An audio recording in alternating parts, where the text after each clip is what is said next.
Ну, вы, наверное, все, может, некоторые не знаете, чем занимается наше управление, управление государственного строительного и жилищного надзора.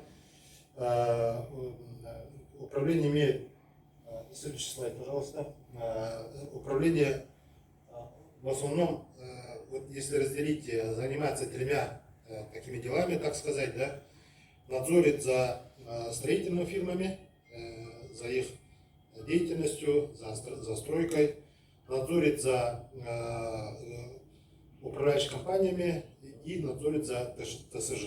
Это вот лицензионный вид деятельности, то есть, грубо говоря, мы надзорим во время стройки и надзорим во время эксплуатации домов. И, естественно, следующий слайд, пожалуйста, естественно, у людей, у журналистов, у общественности появляются постоянно вопросы в адрес нас, какая строительная фирма надежная, какая хорошая, кто хорошо строит и кто хорошо управляет из управляющих компаний.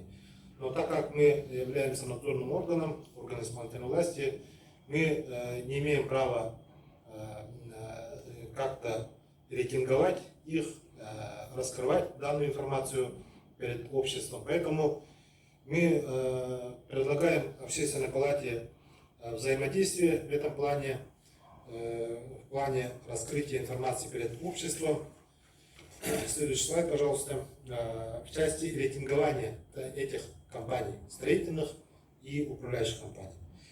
Вот у нас, мы, например, за 2021 год к нам поступило очень много, ежегодно поступает очень много обращений граждан.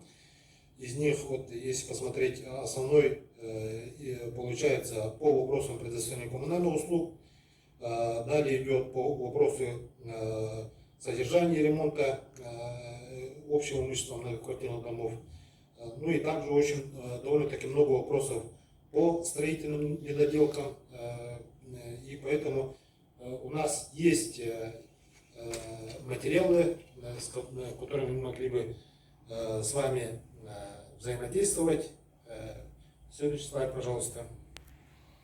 Мы в этом году провели всего 3763 проверки, выдали 1597 предписаний по выявленным недостаткам и составили 804 протокола. То есть оштрафовали, может быть там,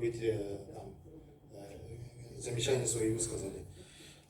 И следующий слайд, пожалуйста. Мы бы хотели, вот, например, вам предоставить определенную информацию для предлагаемым нами критериям, для того, чтобы вы сами оценили качество работы, например, управляющих компаний и данной информацией поделились с обществом. Следующий слайд, пожалуйста. Также мы предлагаем критерии для оценки работы строительных организаций, вот такие, и тоже готовы ими поделиться. Ну, у меня вкратце все. Спасибо большое. Надеюсь, что взаимодействие нашего управления и Общественной палаты в этом плане поможет населению, общественности определиться со своим выбором при выборе строительных компаний, либо при выборе управляющих компаний. Спасибо. Большое